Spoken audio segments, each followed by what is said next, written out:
In our today's topic, we will discuss about homomorphism and isomorphism. First of all, we will define homomorphism.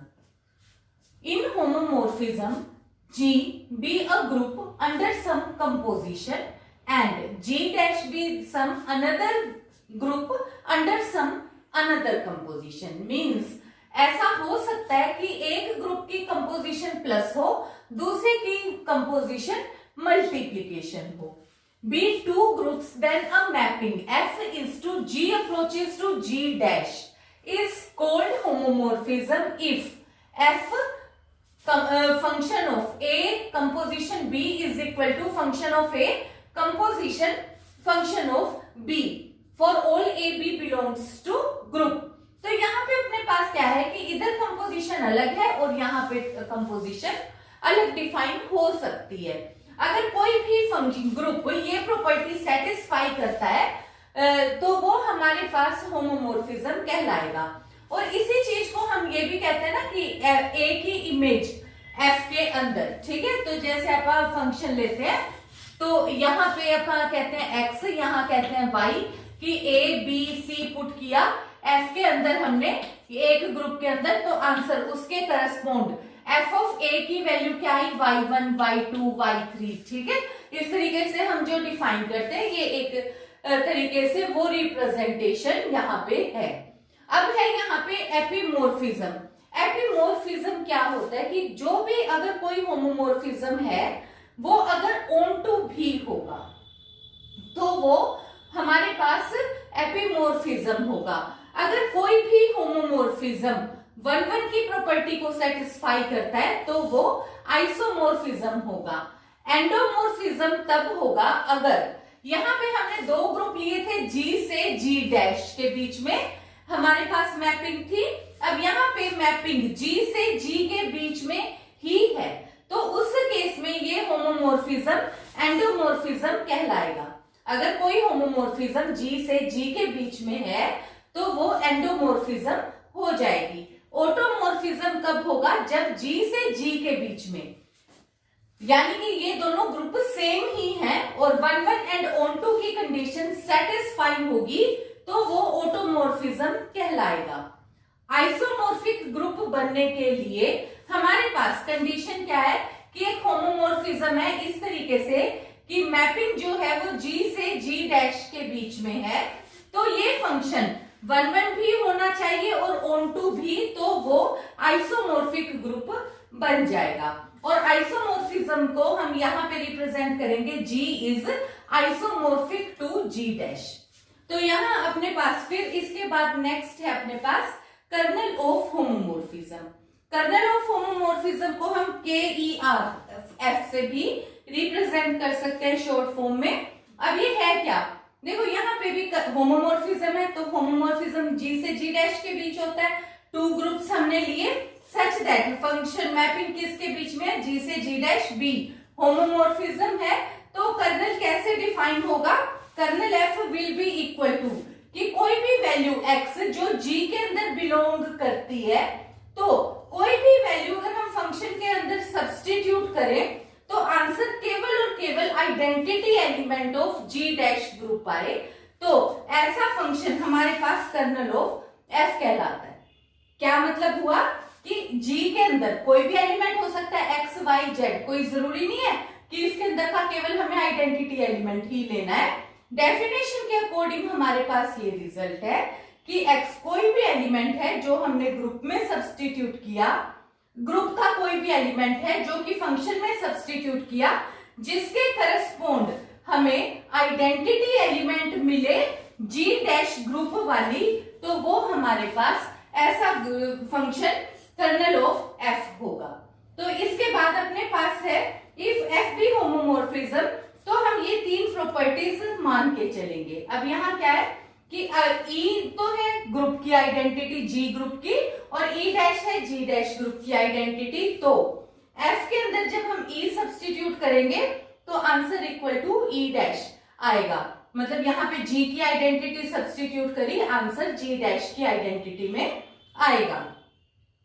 फिर है F of A inverse करेंगे तो ये F of A का whole का inverse हो जाएगा where a belongs to group G का एलिमेंट है। इसी तरीके से f of a raise to power n will be equal to f of a whole का रेज टू पावर n हो जाएगा where n belongs to integer. Now we have a question, let z be group of integers under addition. Let g is equal to 2 raised to power n where n belongs to integer be group under multiplication. Define a mapping f is to z approaches to g by f of n is equal to 2n for all n belongs to integer. Show f is isomorphism. Find kernel of f.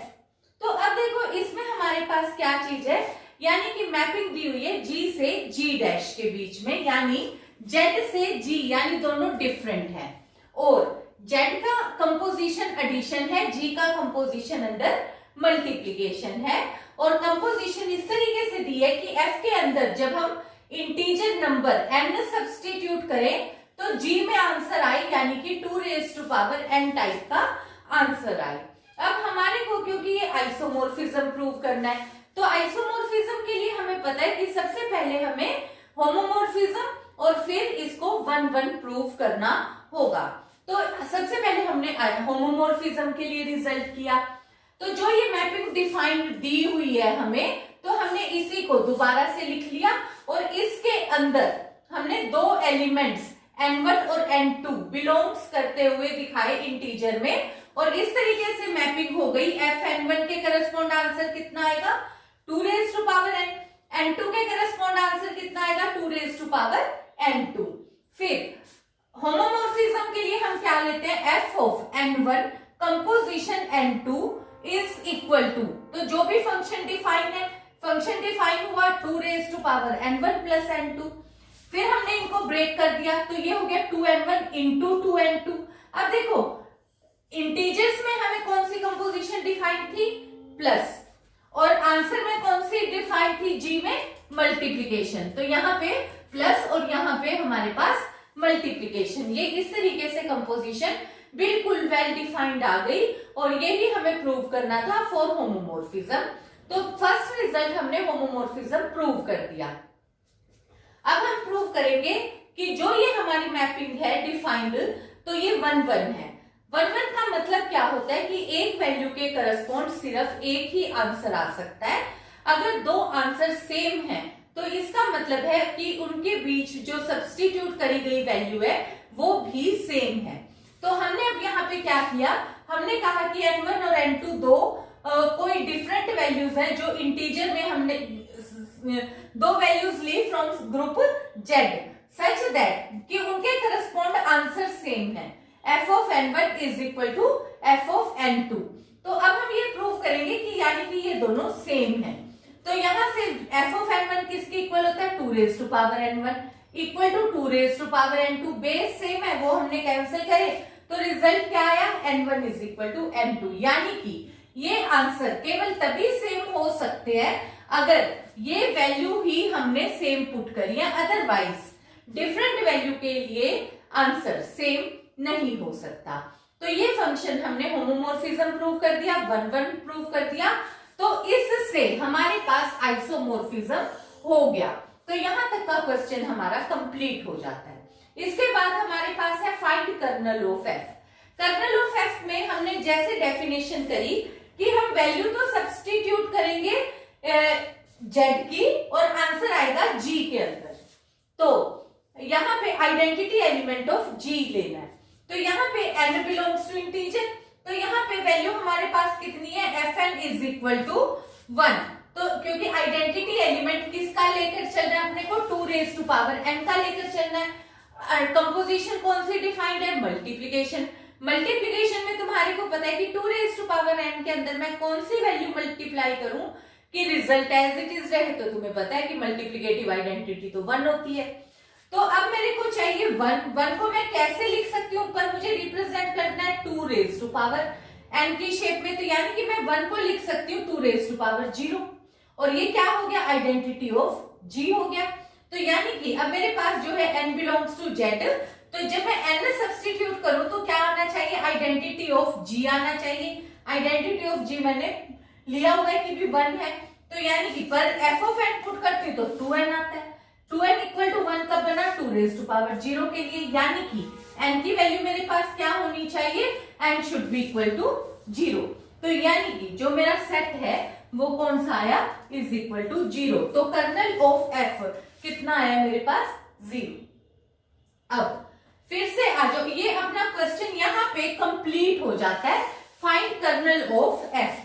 ये हमारा यहाँ पे question complete है। अब इसके बाद जो ये हम नेक्स्ट पार्ट कर रहे हैं, ये इस क्वेश्चन के लिए जरूरी नहीं है। अगर देखो इसी में हमारे को कह देते show that f is homomorphism group, तो अगर ग्रुप बताना होता या होमोमॉर्फिज्म ऑन टू तो हम ये काम आगे करते। तो क्योंकि हमने इतना काम कर ही लिया तो हम इसी को आगे एक बार और जस्ट ऑन टू वाला भी डिस्कस कर लेते हैं। तो इससे ऑटोमॉर्फिज्म हो तो तुम्हें पता ही है कि जी से जी के बीच में ही होगा, और हमने यही रिजल्ट करे, या तो होमोमॉर्फिज्म या 1-1 या ऑन टू या कर्नल। तो ये वाला भी हम इसी में डिस्कस कर देते हैं एक बार। तो इसके लिए ऑन टू के लिए होता क्या है, ऑन टू में एक्चुअली में मतलब क्या होता है कि मेरे पास आंसर आया है y आंसर आया है, तो इसका मतलब है कि कहीं ना कहीं एक वैल्यू, मतलब हमने कहीं ना कहीं एक वैल्यू किसी एक फंक्शन के अंदर सब्स्टिट्यूट करी है जिसके करस्पॉन्ड मुझे आंसर मिला है y। ठीक है, इसी चीज को मुझे एक्सप्लेन करना है, करना कुछ नहीं है पर इस चीज को एक्सप्लेन हमें बड़े ध्यान से करना है। तो अब मैंने यहाँ पे क्या किया, मैंने लिखा कि y बिलोंग करता है, मतलब आंसर आया, आंसर किस में आया मेरा, g में आया। आंसर को हम generally fx equal to y लेते हैं, तो y बिलोंग करता है g में। पर y की वैल्यू कितनी आई है, जब मैं z के अंदर z की वैल्यू n पुट करती हूँ f ऑफ n, तो मेरे पास आता है 2 रेज टू पावर n। तो यानी कि n बिलोंग करता था z में, तो उसके करस्पॉन्ड आंसर मिला है मुझे 2 रेज टू पावर n। तो यानी कि मैंने जब f के अंदर n पुट किया तो मुझे मिला 2 रेज टू पावर n, जो कि इक्वल टू था y के। यानी y मेरे पास आंसर आया, y मेरे पास आंसर क्या आया, 2 रेज टू पावर n। यानी कि मैंने इंटीजर में से कोई एक नंबर लिया है n, जो मैंने फंक्शन में पुट किया, तो जिसके करस्पॉन्ड मुझे ये आंसर मिला है। तो इसको मैंने कहा है कि ये फंक्शन मेरा ऑन टू हो गया। तो जो फंक्शन 1-1 है और ऑन टू है वो आइसोमॉर्फिक ग्रुप बन जाता है। तो यहाँ पे f is to z approaches to g is isomorphism onto हो गया, और इसको हम आइसोमॉर्फिज्म ग्रुप को हम ऐसे भी रिप्रेजेंट करते हैं, z is isomorphic to g।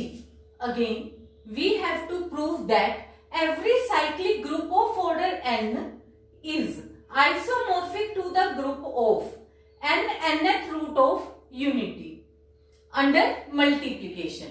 अब देखो जो साइक्लिक ग्रुप है, अब अपने को पता है कि साइक्लिक ग्रुप किसी भी एक एलिमेंट की ही सारी पावर्स होती है।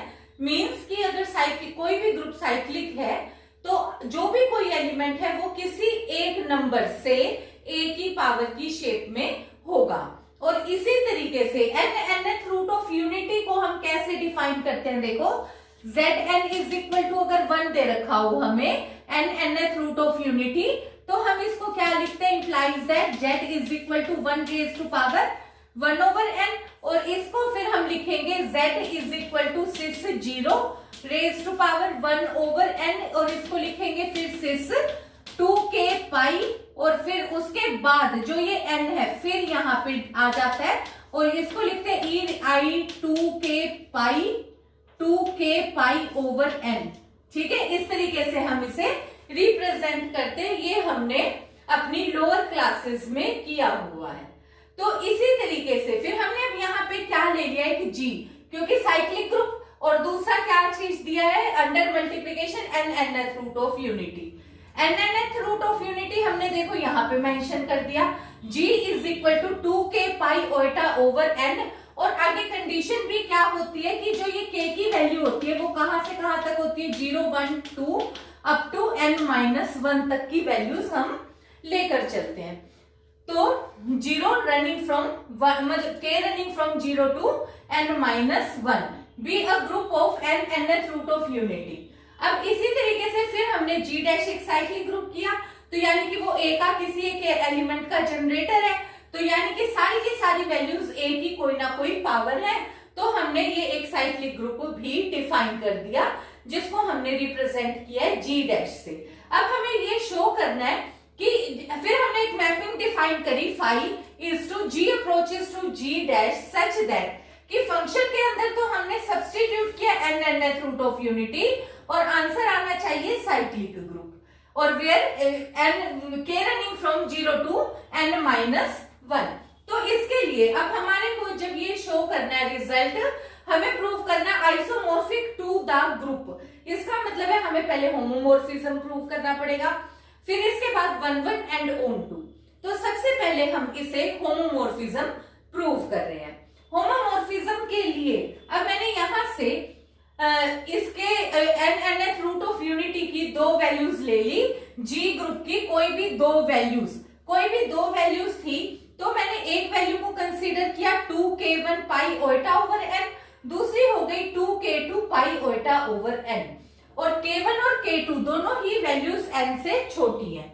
मतलब क्या है कि अगर मान लो 7 रूट ऑफ यूनिटी थी तो मुझे वैल्यू कहां से कहां तक लेनी थी, 0 से 6, और हो सकता है कि मैंने वैल्यू ली हो, एक वैल्यू 2 ली हो, एक वैल्यू 4 ली हो, और इन दोनों का सम ही कितने से छोटा है, 7 से छोटा है। तो अब मैंने यहाँ पे क्या कंसीडर किया, देखो कंसीडर फाइव के अंदर मैंने ये दो वैल्यूज की, क्योंकि ग्रुप क्या दिया हुआ है अंडर मल्टीप्लीकेशन, तो मैंने ये दोनों की मल्टीप्लीकेशन यूज कर ली। जब मैंने इन दोनों की मल्टीप्लीकेशन यूज करी, दो वैल्यूज सब्स्टिट्यूट करी अंडर मल्टीप्लीकेशन, बेस सेम होने की वजह से पावर ऐड हो गई, पावर ऐड हुई तो मेरे पास रिजल्ट आ गया 2k1 plus k2 pi iota over n, ये रिजल्ट आ गया। फिर मेरे पास दो केसेस अराइज होते हैं कि जैसे मैंने माना 7 रूट ऑफ यूनिटी, तो k1 की वैल्यू 0 से 6 के बीच में है, तो दोनों वैल्यूज का सम मान लो कि n से छोटा है। केस 1 मैंने कंसीडर किया कि k1 और k2 दोनों वैल्यूज का सम n से छोटा है।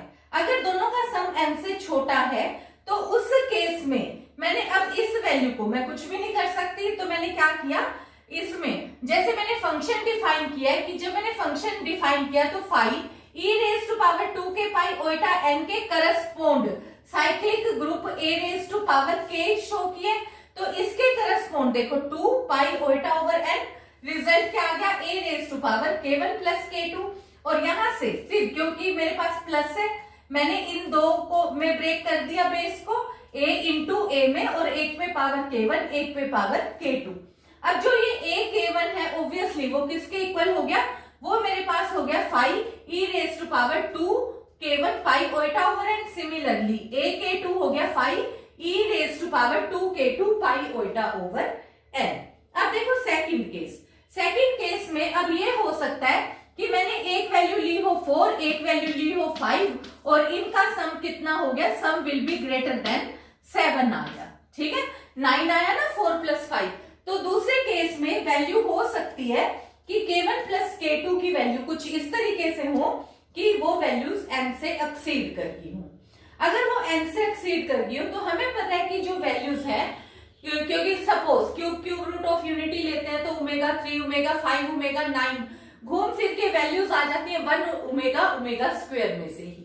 तो यानी कि फिर हम इसको n से डिवाइड कर देंगे k1 प्लस k2 को डिवीजन एल्गोरिथम की अकॉर्डिंग, तो हमारे पास कुछ एक क्वोशिएंट आ जाएगा, कुछ एक रिमाइंडर आ जाएगा, और ऑब्वियसली रिमाइंडर कितना होगा, 0 से n-1 के बीच में ही कहीं पे होगा। तो मैंने यहाँ पे लिख दिया कि where k1 plus k2 is equal to n³ plus r, where remainder r is equal to lies between 0 to n-1 और r इज less than, strictly less than n, हम ऐसे भी लिख सकते हैं। तो अब मैंने यहाँ पे फिर से वही क्वेश्चन स्टार्ट किया, 5 e raise to power 2k1 plus k2 pi iota over n is equal to 5 e raise to power, अब k1 प्लस k2 की जगह पे मैंने सब्स्टिट्यूट कर दिया n³ प्लस r, अब यहाँ से n से n, मतलब देखो जो ये बेस मैंने अलग अलग कर दिया, 2n³ over n pi iota, n से n कट गया तो मेरे पास क्या बच गया, e raise to power 2q pi iota, और दूसरा result 2r pi iota over n। तो ये चीज बच गई। अब ये वाली वैल्यू जो 2 पाई का कंप्लीट इंटेग्रल मल्टीपल, हमारे को पता है कि अगर ये यहाँ पे k और n अगर इंटीजर में से बिलोंग कर जाए तो सिर्फ 2 पाई कितना होता है, इज इक्वल टू 1। तो यहाँ से ये क्या चीज आई है, ये इंटेग्रल मल्टीपल ऑफ पाई आ गया, 2 पाई, मतलब 2 पाई का कंप्लीट इंटेग्रल मल्टीपल, क्योंकि q कोशेंट है और कोशेंट का मतलब है इंटीजर नंबर है। तो इसका मतलब क्या हो गया, ये वैल्यू मेरे पास 1 बन गई, ये 1 बन गई। तो रिजल्ट क्या बच गया, e raise to power 2 pi iota over n, और ये रिजल्ट मेरे पास कितना हो गया, फिर से a raise to power r। अब यहां से r की वैल्यू निकालो, r की वैल्यू क्या आ गई, k1 plus k2 minus n³। तो मैंने ये सब्स्टिट्यूट कर दी, फिर इसको मैंने यहाँ a इंटू a करके अलग अलग लिख लिया, a k1 plus k2 into a raise to power minus n³। अब फिर मैंने a raise to power n अलग, raise to power minus q करा। फिर मेरे पास जो साइक्लिक ग्रुप दिया हुआ है ऑफ ऑर्डर n दिया हुआ है, cyclic group of order n का मतलब क्या हुआ, a raise to power n, फिर से मेरे पास आइडेंटिटी बन गया, यानी कि 1 बन गया। तो a raise to power n मेरे पास 1 बन गया, तो यहां से ये रिजल्ट रह गया सिर्फ a raise to power k1 plus k2, और इसको मैंने लिख लिया a k1 into a k2, और फिर से रिजल्ट कितना आ गया 5 e raise to power 2 pi 2 k1 pi iota over n into 2 k2 pi iota over n। तो यहां से मेरा रिजल्ट क्या आया कि k1 और k2 की चाहे मैं वैल्यू कुछ मर्जी कंसीडर कर लूं, lies between 0 to n minus 1, तो ये मेरे पास ऑलवेज रिजल्ट होमोमॉर्फिज्म होगा। Now we have proved that the question is homomorphism. अब हमें प्रूव करना है कि आइसोमॉर्फिक ग्रुप है, तो यानी कि हमें 1 1 एंड ऑन2 भी प्रूव करना है। 1 1 एंड ऑन2 प्रूव करने के लिए पहले हम 1 1 के केस पे चलते हैं। तो हमने दो वैल्यूज कंसीडर करी कि e raise to power 2k1 pi over n iota over n और e raise to power 2k2 pi iota over n, हमने दो डिफरेंट वैल्यू k1 और k2 की फंक्शन के अंदर सब्स्टिट्यूट कर दी। जब हमने सब्स्टिट्यूट करी है तो ये दोनों वैल्यूज कहां से कहां तक लाई करती हैं, 0 से n माइनस 1 के बीच में। और जब हम इन दोनों को माइनस करेंगे तो ऑब्वियसली अगर मान लो मैं 4 माइनस 2 करूंगी तो मेरे पास ये 2 माइनस 4 करूंगी, हर हाल में वैल्यू मेरे पास 7 से छोटी ही आएगी, ठीक है ना।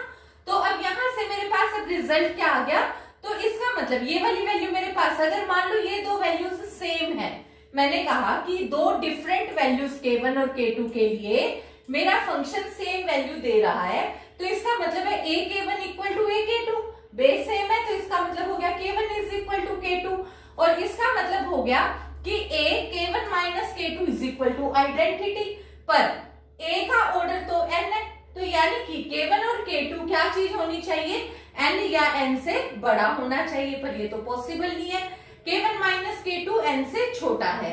अगर ये n से छोटा है तो इसका मतलब क्या होना चाहिए, k1 minus k2 should be equal to 0, तभी हो सकता है ना something raise to power 0 is equal to 1। तो इसका मतलब मेरे पास क्या हो गया, k1 माइनस k2 0 होगा, और मेरे पास रिजल्ट आ गया k1 इक्वल टू k2। अगर k1 k2 सेम है, बाकी तो ये सारी वैल्यू सेम थी ही, तो इसका मतलब ये जो वैल्यू हमने सब्स्टिट्यूट की है ये दोनों वैल्यूज इक्वल है, और यहां से मेरे पास रिजल्ट आ जाता है कि जो मैंने फंक्शन डिफाइन किया है ये 1 1 है। अब देखो ऑन2 को अब हम कैसे एक्सप्लेन करते हैं। ऑन2 को एक्सप्लेन करने के लिए अब मैंने क्या कहा कि सिंस फॉर एवरी AR, मतलब क्या है कि जब मैंने मैपिंग डिफाइन करी तो मेरे पास मैपिंग डिफाइन करने से AR आंसर आता है ना, मैं वैल्यू पुट करती हूँ फाई के अंदर e raise to power 2 pi iota r over n, जिसके करस्पॉन्ड मुझे मिलता है आंसर AR, और मैपिंग मैंने डिफाइन किया कहां से कहां तक करी है, nth रूट ऑफ यूनिटी से साइक्लिक ग्रुप के बीच में डिफाइन की है। वैल्यू मैंने ली nth रूट की, आंसर प्रूव किया साइक्लिक ग्रुप में।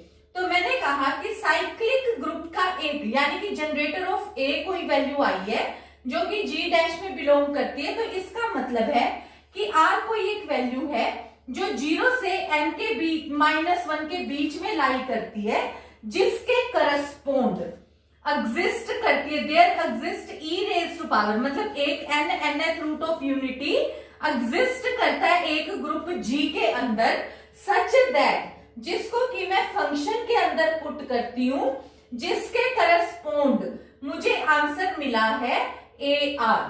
तो इसका मतलब मेरे पास 5 जो है वो ऑन2 भी है।